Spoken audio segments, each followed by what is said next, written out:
Woo! Welcome back, y'all. Today we have got something big and meaty that we're going to be working on. This is a whole ham from the farm that we like to support, Milligan Farms. This is too big for me to cook in any kind of traditional way, so we're going to be removing the bones, and we're going to get a ham and essentially a tip roast out of this. And I'm going to take you along for the ride for this. So let's get started.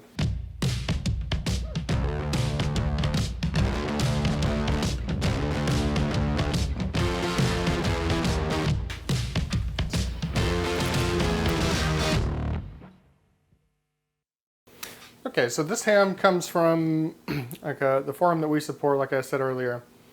I've been intentionally trying to get these cuts as primitive as I can because I want to kind of work on my butchering skills because I don't know if I really have any, to be honest with you. So the first thing I know we're going to do is we're going to pull out this H-bone, and then we're going to work down until we get to the femur, and then remove the femur. So this top little bit right here is going to be our point steak. So let me see if we can get down in this H-bone. And so I'm just going to use my knife to kind of follow around this bone. Now there's this kind of what's called the oyster steak on a big head of beef. Okay. And that allows you to see this H-bone a little bit better. Let me turn this guy around. So now we got that. I'm just going to go underneath it.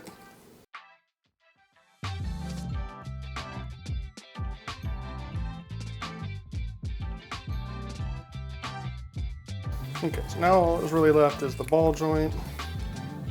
What a glorious mess this is. Here we go. Ah!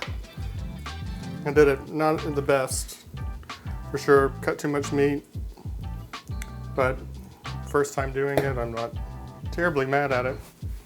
Okay, so let's get some of this fat off. Okay, cool. So now I'm going to turn this around, and there's this natural break where this muscle comes together.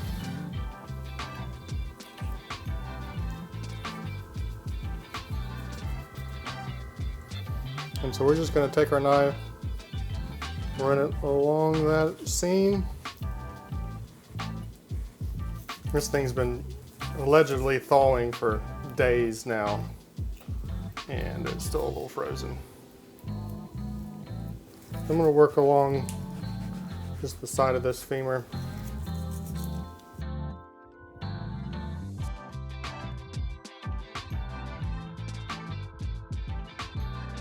Any of you butchers out there watching this, be nice. This is my first time doing this, so.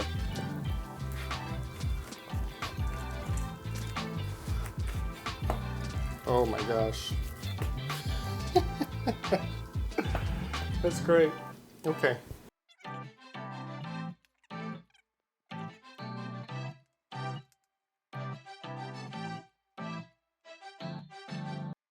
Okay, looks like we got a beautiful little point roast right here.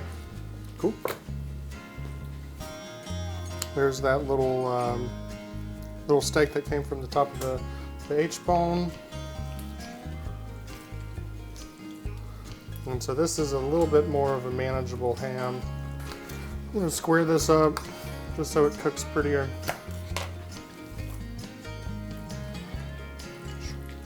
What a ham. And what I don't use for this cooking video, I'll like make some sausage or something out of it. Okay, I think I did an okay job for this being my first time trimming a raw ham.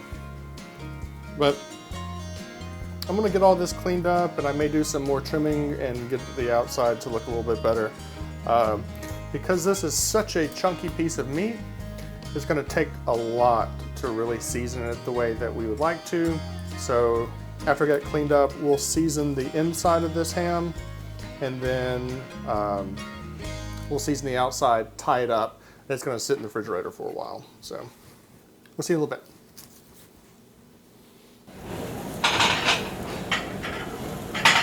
So I've got the ham kind of opened up. So we're gonna season this today and we're gonna cook it tomorrow. This is such a chunky piece of meat that there's no way that this is gonna be fully seasoned in just a couple of hours. So I'm gonna hit the inside of it liberally with salt.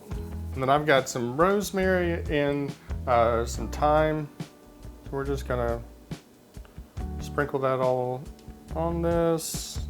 We're gonna hit it with some of this thyme. So I'm gonna close it up. I'm gonna turn it over because we want that fat cap to face up because we gotta cut it. Nope. Okay, so we have this fat cap, and so, you know, traditional hams, you'll have them scored. So we're gonna replicate that here. This will just give a place for all of the seasoning to cook and adhere to, and then it allows this fat to render out a little bit better. So I'm not going to go into the meat, I'm just scoring the fat.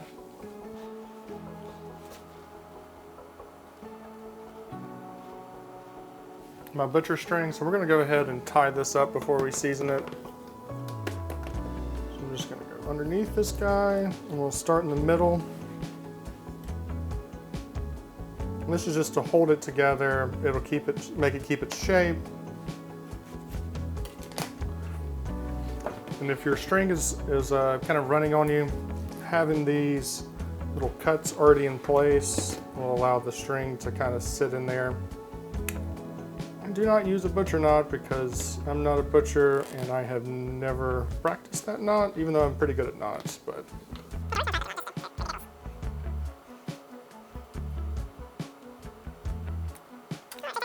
so I know this is not traditionally how you tie one up, but I'm going to do one all the way across the front.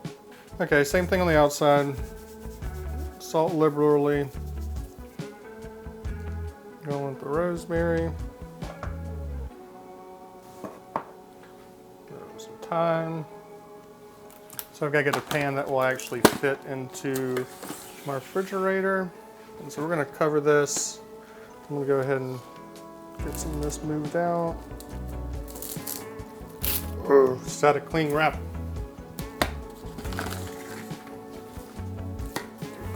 So now we can flip them over onto this pan. Looking good. Okay, same thing again. Really salt everything. Rosemary. Now we gotta start wrapping it.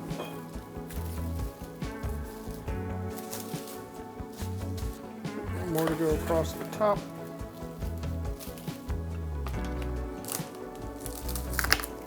Okay, it's looking good. So now I'm going to put this in the refrigerator. It's going to go overnight. You know, it's just now getting around lunch, and so we'll probably start cooking this pretty early in the morning because it's going to take a while. The longer you can let it sit up to 24 hours, the better flavor you're going to develop in this piece of meat. But I'm going to put this in the refrigerator, and we'll see you tomorrow morning. All right, so it's the next morning. This guy's been hanging out, so we're gonna bake him up today. So sadly, I do not have a baking or like a roasting pan, so we're just probably gonna make a huge mess of my oven, but that's okay. So let's get this guy moved over. I just have a little casserole dish with the cooling rack on it. Let's get him moved over. Surprisingly fits pretty well. We're gonna need to cook this covered for most of its cook time. You know what? We gotta turn him over. I forget there's that beautiful cut fat cap on the top. Okay, wash my hands again.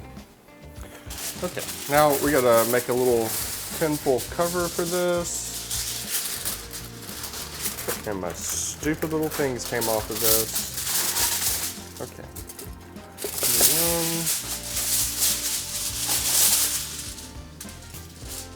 Two. So So this is a cool little trick that I learned from my dad growing up and cooking barbecue. If you don't have big enough tin foil, you can tear off 2 pieces that are the same size and then fold down these edges a few times, and it makes it act like one big piece of tin foil.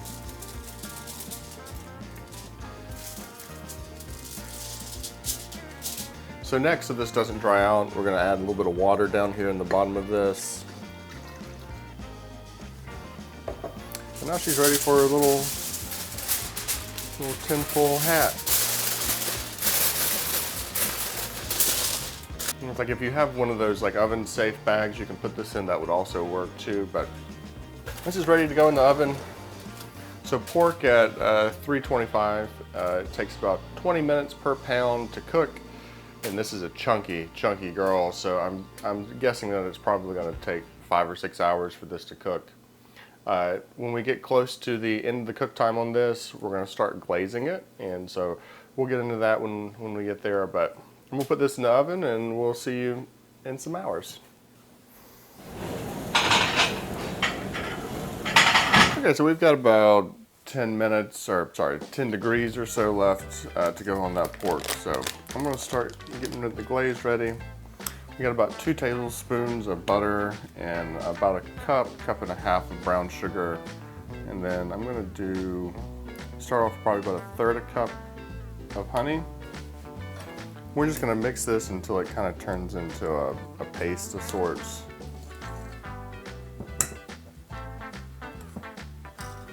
Change to a little whisk.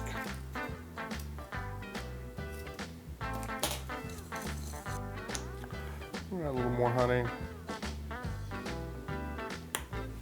It's really the brown sugar that gives it the sweetness, and it's going to help further develop the skin on that.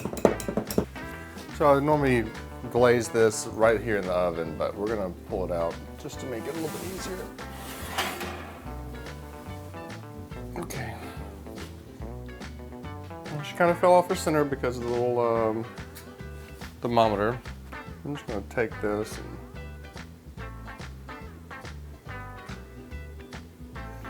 so this will melt down across everything. It's going to go back in the oven. When we get to about 5 degrees out, I'm going to put the rest of that in and then cook it to the temperature I'm looking for, and then we'll let it sit for a little while, I guess. Cool off.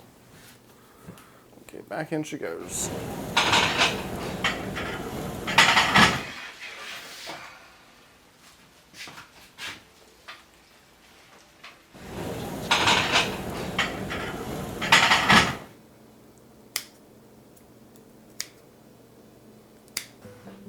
Well, this thing just turned out looking great.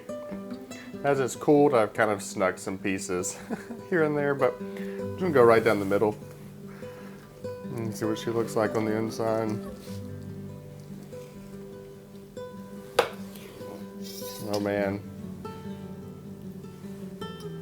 So juicy. Pretty perfectly cooked. Let me get another slice off. Okay, let me get a good little bite on this.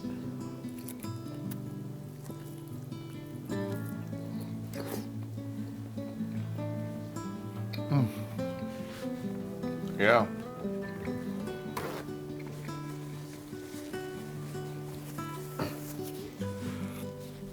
That's so delightful, specifically in contrast to kind of a cured ham that you normally get from a grocery store.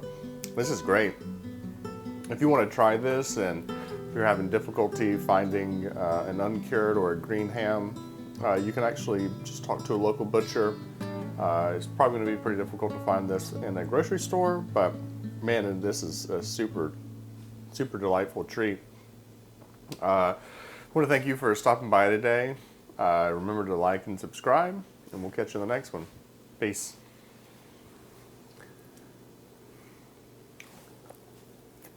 Cool.